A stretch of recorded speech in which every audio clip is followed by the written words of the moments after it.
So I'm with the leader of Surrey Heath Borough Council, Councillor Moira Gibson. Hello, Moira.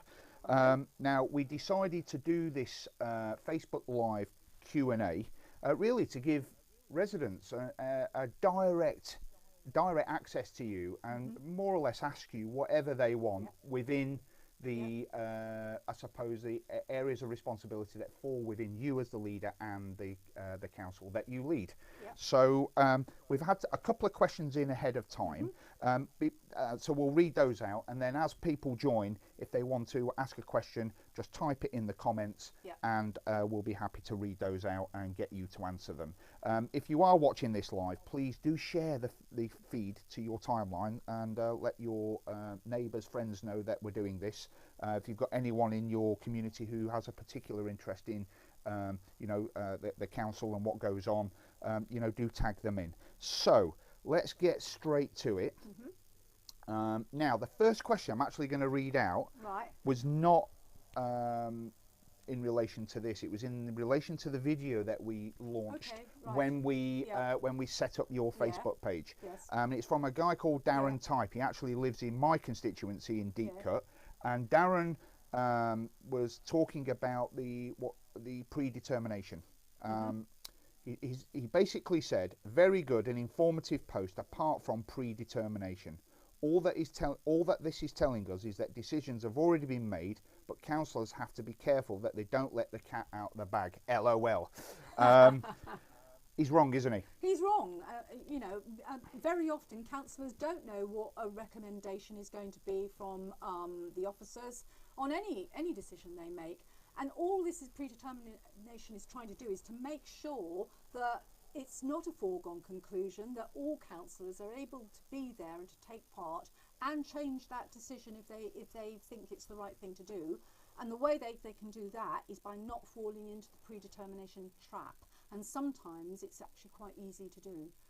And I think it's one of those issues that we're warned about on many occasions, and it's actually to make sure that we all can take part. But is the decision just being kept secret by us under the rules of predetermination? No, it isn't. It's actually quite the opposite. Yeah, and there are occasions where the officer's recommendation has been to approve a planning application, and actually ward members, I've done this myself several times, where ward members have gone in and argued the case to the contrary, and the members of that committee have seen that argument and decided to vote against the officers. And that happens both ways, doesn't it? It does. I've had one not that long ago in my ward in Windlesham in Heath Park Wood reserve site, where the officers were recommending approval. I went in and argued very strongly against it. The committee did refuse it. Unfortunately, it wasn't upheld on appeal. Right, okay. Well, thanks for that, and hopefully, Darren, that answers your comment there. Now, the next question is from Colin Wilson. Now, I know Colin quite well. He's a good guy, and he has asked, our natural world is under threat. Examples are town birds like swifts, starlings and house sparrows that have all declined by 50% in 20 years. Studies show insects have declined 75% in 30 years. We need action now. So what plans do the council have to help nature in Camberley Town Centre developments? That is a concern for everyone, not least of all our own MP. Well, absolutely, and I think we are concerned, and personally I am very concerned that these birds, which I can remember from my childhood, are actually disappearing in such large numbers. And indeed, I was watching a programme recently about the dangers of bird tables to, particularly I think it was finches that were catching the virus, and advice given to people who have bird tables about how to properly use them. But I think it's a very good point that Colin makes. And yes, please do contact us if you have ideas, and Colin, please contact us, and we will see how we can actually work out some ideas between us as to how we might be able to help. Okay, well, I know Colin very well, and I'll put him in touch, perhaps with head of regulatory. Yes, okay, that's fine. That's great. Okay, thanks for that, Moira, and hopefully, Colin, that answers your question. If you are quite a few people joining us now. If you are joining us just now, please do share the feed to your timelines, and also please, if you have any questions for Moira, do put them in the comments and we'll try and get them answered for you. Okay, so the next question is from Jane W. Jane wants to know, the traffic is already intolerable. Why does this council insist on building more and more homes? And I think that could probably resonate with a lot of residents. It's something that I hear a lot in the community. Yeah, I think we all hear it, and certainly, and I think that, you know, the roads are an issue. They're not necessarily the responsibility of the borough council, but we obviously realise that we've got to actually stand up for residents on this issue. Yeah. But the problem, the thing is, can we build less houses and therefore not have such a pressure? Well, you're not always going to be able to, as you said, Paul, throw money at infrastructure and solve problems that have been long-standing and have been accumulating for the last 30 to 40 years. Yeah. Can we have less housing? Well, probably not. And this is, you know, we've seen quite a number of pronouncements from the present government, and it's been an ongoing policy of all governments of whatever persuasion, that they require individual authorities to produce more and more housing. And unfortunately, it does seem that it's the South East once again that is bearing the brunt of it.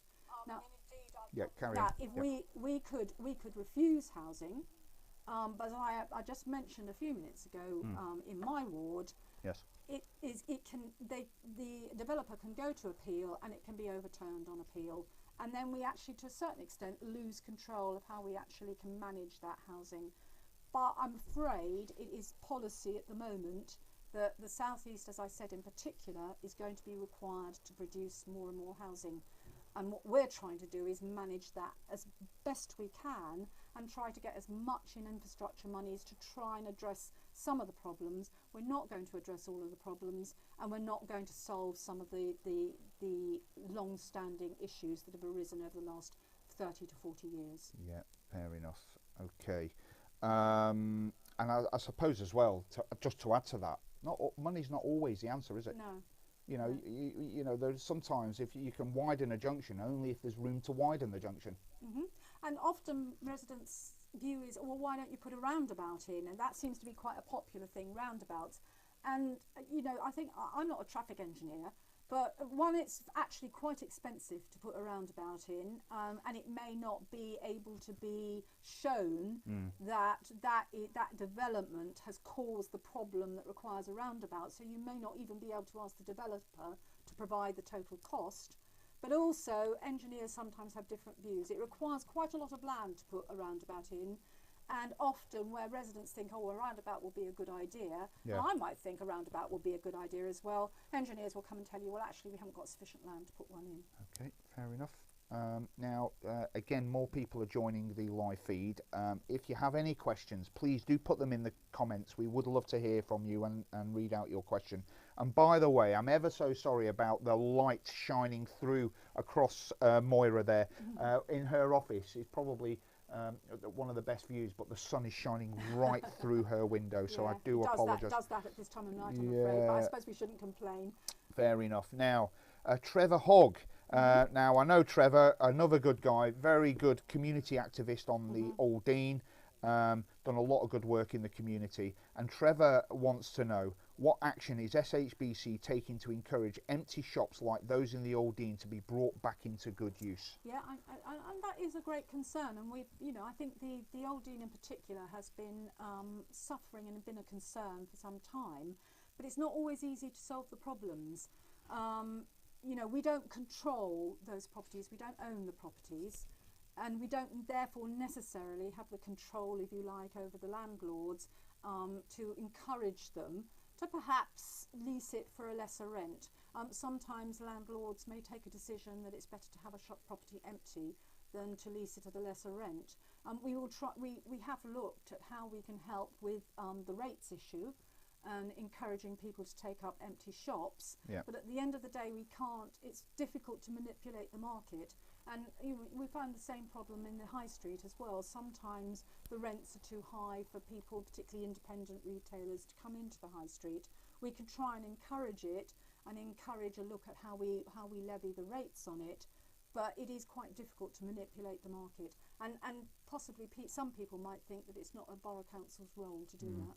And it's not just the Old Dean that have that No. view. I know that those questions, similar questions, have been asked on the Heather side. Yes, that's right. And again, the properties are owned, and one of the issues I think on Heatherside is the properties are owned by a number of different landlords. Yes. And so you're not just in being able to talk to one person or one company or one group.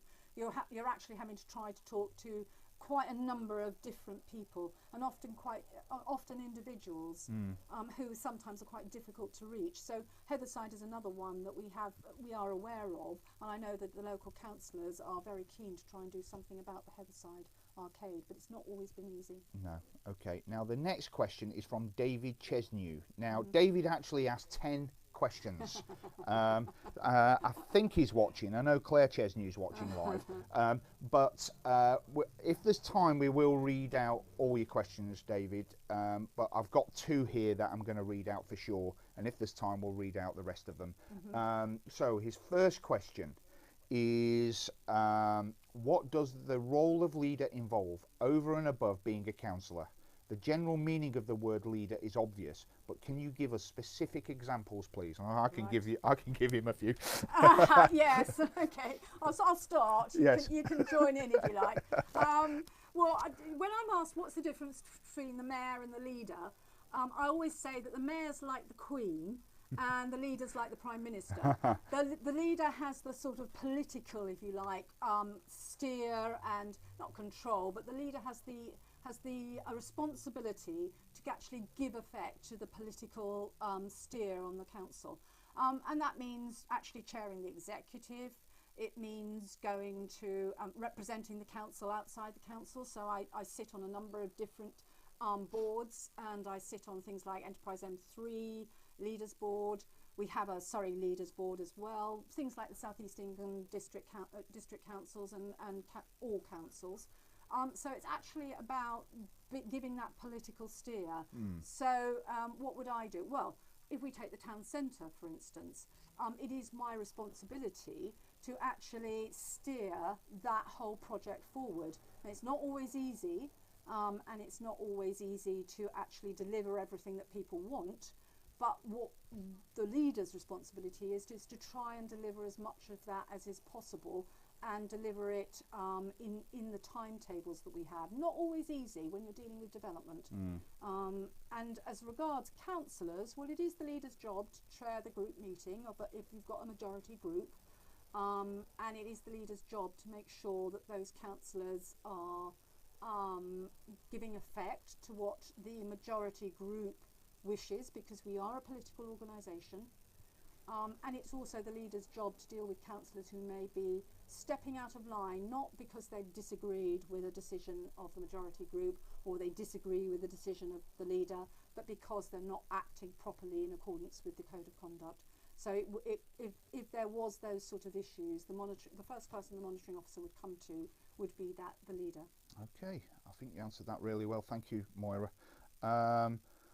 Now we've got some questions coming in actually. Caroline, thank you for your question. I'm going to read that out in a minute. I'll get to you in just a minute, just to let you know that I'm not ignoring you. Well, we might as well read out David's other question. The leader appoints the executive. The UK government's cabinet can include non-MPs, and should the executive include non-councillors, especially when the council is predominantly composed of councillors from the same party? Yeah, I mean, I'm not going to agree with you about councillors from the same party, because obviously I've stood as a Conservative. Yes. And if that's what the electorate has elected, then that's what should actually be given effect to. No, you can't do it. The executive model is based on councillor participation. What you could do is invite people on specific issues to come and sit and speak to the executive on it, who are not necessarily officers or councillors, but they wouldn't have the right to vote, and it would only be on specific issues, not permanently. Okay, that's great. Thank you for that. Now let's read out Caroline Hibbard's question. Hello, Caroline. Thank you for your question. Good evening. Given the increasing number of residential properties and constraints with local transport options, what plans are there to try and entice employment opportunities into Surrey Heath? I think that's a very good question. Yep. I think, well, we have an economic development plan, which is the responsibility of one of the portfolio holders. Okay. And in that, it sets out our strategy, if you like, for how we actually want to bring more people into Surrey Heath. And one of the issues about the redevelopment of Camberley and the regeneration of Camberley is not just about bringing retail in and about bringing shops in, but it's actually about bringing different and more radical, if you like, employment opportunities. So you're not just looking at putting offices up, you might be looking at something like workshop places, hot desking provision, and design quarters, which are a bit of a buzzword at the moment, which means that smaller design, smaller people who make particularly individualistic goods can actually hire a space, if you like, without having to pay the money that you'd have to pay to have a shop. Right. So we are looking at that. We're looking at a variety of, say, pop-up type provisions. So we are trying to bring more employment into the area. And we also are actually part of the first year's pilot with regard to retention of business rates. Okay. And the county's part of that retention of business rates is going to their financial sustainability, but what the boroughs have got to spend the money on is economic development.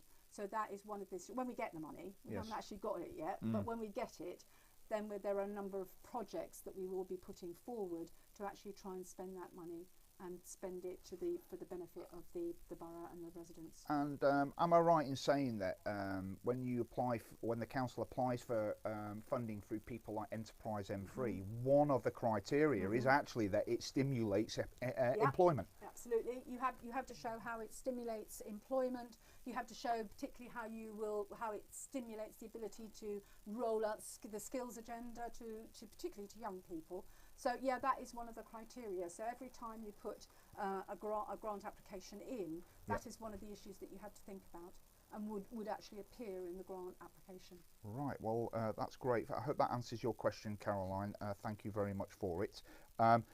I just want to address a comment by Colin Wilson. Colin, we did answer your question earlier in the feed. You've obviously only just joined and missed that.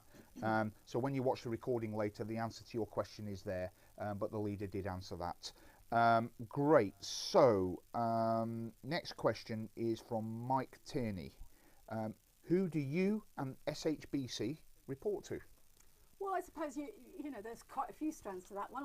The obvious one is to say that you report to the electorate at the election every 4 years, because if you haven't done the job that the electorate wants you to do, or you haven't done it as well as they want you to do, then you're not going to get elected. So I suppose that's the obvious one.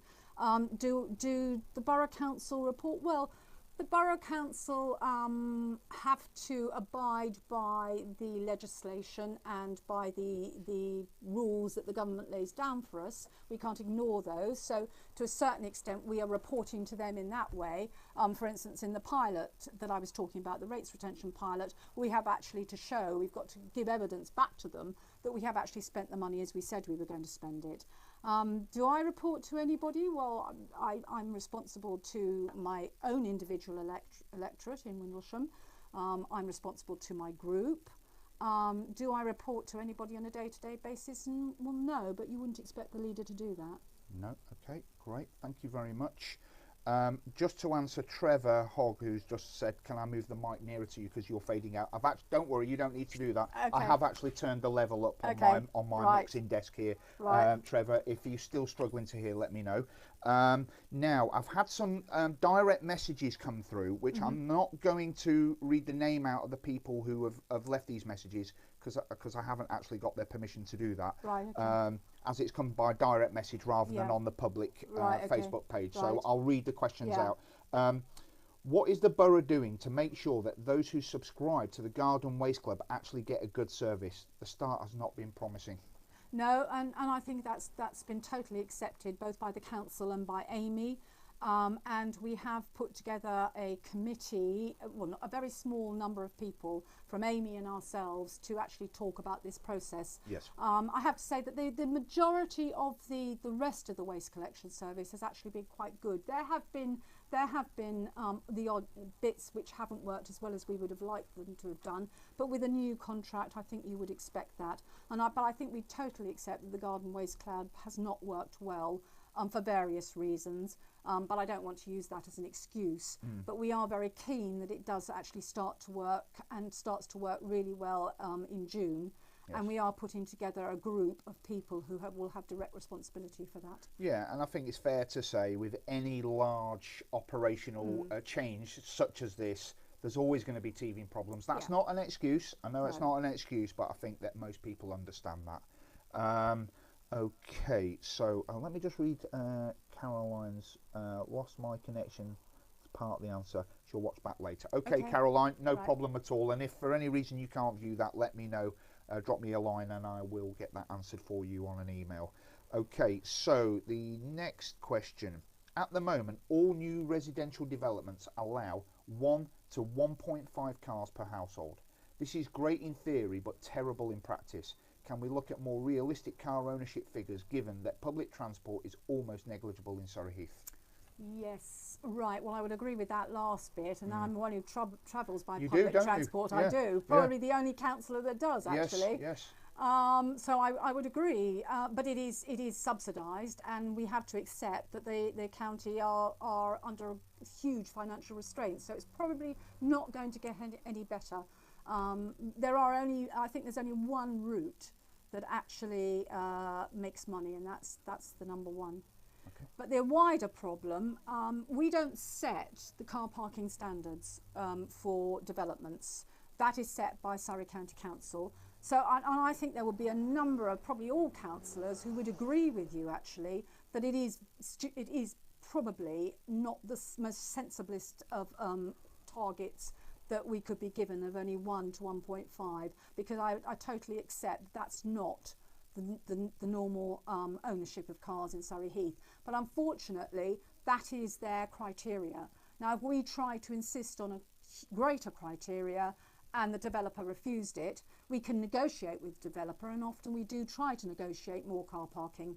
If they refuse it and they go to appeal, then what the inspector will look at is what the county criteria is. And if we've asked for something over and above that and he does not agree with it, which is very often the case, then we would lose that on appeal. Yeah. So we do try in not in every case, but in certain cases where we think there is a particular problem, we would try and negotiate greater car parking.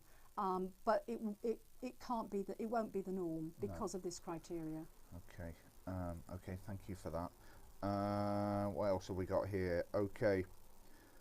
This is a good question, and quite topical. What is the borough doing to prevent under 18s from buying alcohol over the counter? Now, there was a press release about this, and we're doing quite well, aren't we? Yeah, as a borough. I think we're doing quite well as a borough. We work in conjunction with trading standards, which, as you know, because we've had a few instances in Surrey Heath where they will carry out spot checks. So they put a sort of person who looks like they're under 18 into a shop. They call them test purchases, don't they? Test purchases to try and buy it. And if a sort of vendor, if the license holder refuses it, fine. Yep. If he doesn't and he sells it to them, and sometimes all sorts of excuses are used. Well, it was an assistant who didn't understand what the process was or didn't understand the law. They don't always take them to court straight away. They'd probably give them a warning, but they would then be looking at that premises afterwards. As far as Surrey Heath, of course, is the licensing authority now. So if there is a particular problem with a particular premises and it comes up for relicensing or licensing of the license holder, and there are objections, or indeed in some cases the police or environmental health, if they have knowledge that this is a premise where they're not actually abiding by the legislation, then they would actually have to come up before the licensing committee. And so if there was consistent evidence that they'd been selling to underage children, then that would obviously be a factor in the licensing committee's decision as to whether they renew that licence or not. So that's probably Surrey Heath's greater role, although we do assist with trading standards in their role of test purchasing. Right, I know that recently there was a test purchase carried out. I can't remember the exact figure. I think it was between 9 and 11 premises right across Surrey Heath, and all premises passed the test purchase. However, I do remember a case a couple of years ago where there was a premises. I won't name the premises now because I don't think that's fair. They've done their, they've paid the price for that. But where they failed several test purchases in the past, and then enough was enough, and the committee decided, right, we're going to pull your license until you've been retrained and you can give us assurances. And I think that was where a number of excuses were put forward which were just not tenable, I think. Yes. You know, I'm sorry, it's not tenable to say, well, that was a one-off assistant or cashier and they didn't understand the law. If you're employing people, it is your responsibility as the licence holder to make sure that they understand what they can do and what they can't do. Right, okay. Next question is, what is actually happening with Camberley Town Centre? You know, is there a vision? Yeah, there is a vision. You know, if we talk about the two different strands, obviously we've bought the square, the retail centre, and part of the vision, if you like, we're putting the refurbishment in, but part of the vision, and it's not just about providing new retail, because we've all got to accept that retail is not the most buoyant of industries at the moment. And may not be for quite some time. And what we need to do is to try and see how we can widen the retail offer within the square, but at the same time keep what we've got. Because the last thing you want to have is a lot of empty properties in the square, and people, it doesn't look very good when you walk along one of the streets and see just empty shops. But the vision for the redevelopment of the London Road block, and that is not going to be so much retail driven. I think once it might have been 10 years ago. I think time has moved on since then, and any sensible regeneration scheme will look at something that is supported by things other than retail. So you are talking about some residential, but you're also talking about workplace, you're probably talking about leisure, how people can actually spend their time in the town centre without necessarily shopping, but hopefully if they're there for some leisure activities, they will then actually go into the shops as well. So that is the vision for the London Road block, but that's not to say that it's going to be definitive, because things do change, and unfortunately in development and regeneration you can't say with any certainty that in 5 years you're going to be doing this, because in 5 years you might be doing something quite different. And our vision for the high street is not to change it dramatically, but is actually to make it look better, to actually update it, to have some public realm works in there. And I think we have got £3 million grant for Enterprise M3, and we have got the plans on board started now, so that we probably will see some work starting. It won't be finished around the end of the year. It won't be finished. It will take 3 to 4 to 6 months to finish, but we should see the starting of plans to actually make the high street look a lot brighter, a lot newer and a lot fresher. So it's actually about bringing all the town together and making it look refurbished, making it look brighter, fresher, vibrant, and offer people what they want. Now, that's not always, and nobody should believe that that's going to be easy, because it isn't going to be easy, not in today's climate. You know, 30 years ago you could have said, yeah, that's going to be really, really easy to achieve. So it's actually quite a tight time scale, and it's actually quite a target and an objective that we've actually set ourselves. Okay, great. Now we're coming to the end. We said half an hour. We can go over a little bit. So I'll read out some of these other questions that have come through on direct message, and if you're watching this live and you do have a question, do put it in the comments and I will try and read it out. David Chesnew, your other questions, I'm afraid we're going to have to wait until next time. Okay. David will probably have come up by some others by then. I would have thought so, knowing David, yes. Now, the next question, I think, is a good question and very topical. How is the council going to meet demand for housing? And there is an enormous, I know a lot of people don't want us to build houses, which is completely understandable. Yeah. But actually, there's plenty that do. Yeah. In fact, at the next executive, we're just about to put out the issues and options for the local plan that we are re-looking at, and that is actually having to address how we're going to deliver the government's housing targets. And although ours has gone down very marginally with their new model of assessing housing need, it's marginal, so we still are going to have to produce a greater number of housing. Plus, we have also the restraints of the SPA and the rules about where you can build within sight of the within so many kilometres of the SPA. But there are options for the council, and those options will be set out in this. And I think it'll go into the executive, and then it will be out for consultation in May.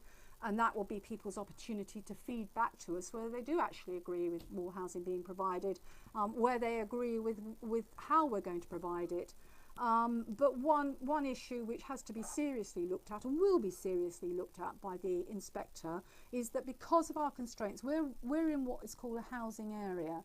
And our housing area doesn't just include Surrey Heath, it includes Rushmore and Hart as well. And therefore an inspector will look at, if we have a shortfall in the provision of housing, then he will actually say, and he's done this in Waverley, he will actually say to Rushmore and Hart, well, this is the shortfall in Surrey Heath. Because you're in the same housing area and you have overcapacity, you will need to take some of the housing that Surrey Heath can't. And that is a real possibility because of the fact that we are so constrained in Surrey Heath. And we are being required to actually develop and build a greater number of houses. Right, okay, very good. Let's have a look. Okay, here's a good question.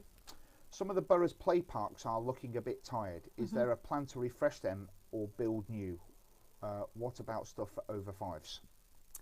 Right, that's interesting. We'll take that on board for over fives, because I know that is one of the issues, that we do have quite a number of toddler play areas, but we perhaps don't have enough for the over fives. So that's something I think that we can take back and talk to the executive head about. Yes, there are plans to refurbish. There are always ongoing plans to refurbish, but we can't do all the parks at the same time and all the play areas at the same time. So we do have plans about refurbishing them, and we also have plans where you can take SILS money or PIT money. Just explain those. Yeah, SIL is the money that you take now from a development. Yes. In order to spend it on, and I'll try not to get too technical here. Well, it's in the title, community infrastructure. Levy, and we have what you call a 1, 2, 3 list, where the borough council and the county council have listed what their priorities are, and when you take SIL money in a particular area, you can then use it for those priorities. Yes. And so some of that money is will be directed towards play areas, but not all of them will be done at the same time. And not all areas are actually the responsibility of the borough, and that's the other issue. In parished areas, some of them are the responsibility of the parish, and indeed in my area we've got a very well used play area at the Field of Remembrance, but that's managed by the charity that runs the Field of Remembrance. Yeah, and I think there's some play areas that have already been identified for upgrading. I know Lowman Road in my ward in Mitchett. Yeah. And of course the Deach development is getting an amazing new play area, which I'm not saying this because it's just my division, but I think it's going to be the best play area in the borough. Okay, yeah, well, we'll look forward to that. Yeah, Paul. it's going to be amazing. I think we're out of time. Moira, we've had a really good response to this, and the plan is to do these regularly. I think did we say every a month or to 6 weeks? Every month to 6 weeks, when we can set them. So we will be doing another one in 4 to 6 weeks' time, and we'll announce details of that on your Facebook page. But thank you very much for taking part in this. I think it's really great, and as the more of these we do, I think the more people will join us. Right. But the response has been fantastic. So thank you very much. Okay, thanks. Thank you.